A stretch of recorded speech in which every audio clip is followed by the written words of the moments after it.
घडामोड राष्ट्रवादीच्या गोटात राष्ट्रवादी काँग्रेसच्या विधिमंडळ पक्षाची सुद्धा आज मुंबईमध्ये बैठक होणार आहे।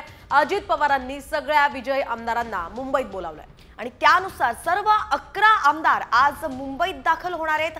41 आमदार जे आहेत ते मुंबईत दाखल होणार आहेत आणि 11 वाजता ही बैठक पार पडणार आहे। आजच्या बैठकीत राष्ट्रवादीचे सगळे आमदार आपला नेता निवडणार असल्याचं समजतं। अजित पवारांसाठी सुद्धा हा विजय अतिशय मोठा मानला जातोय। शरद पवारांनी कडवं आव्हान खरं तर अजित पवारांनी दिलेलं होतं आणि एकूणच दोघांच्या या संघर्षामध्ये अजित पवार या ठिकाणी जास्त उत्तम ठरलेले आहेत। त्यांनी 41 आमदार निवडून आणलेले।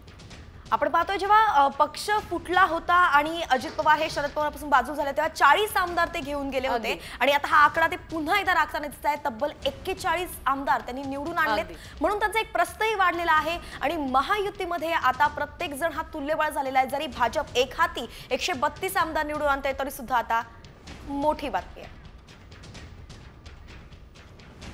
विधिमंडळ पक्षाची बैठक बोलवण्यात आलेली आहे। पुन्हा आपल्या मार्फत माझ्या सर्व विजयी आमदारांना मी विनंती करतो की त्यांनी 10:30 वाजेपर्यंत पोहोचावं।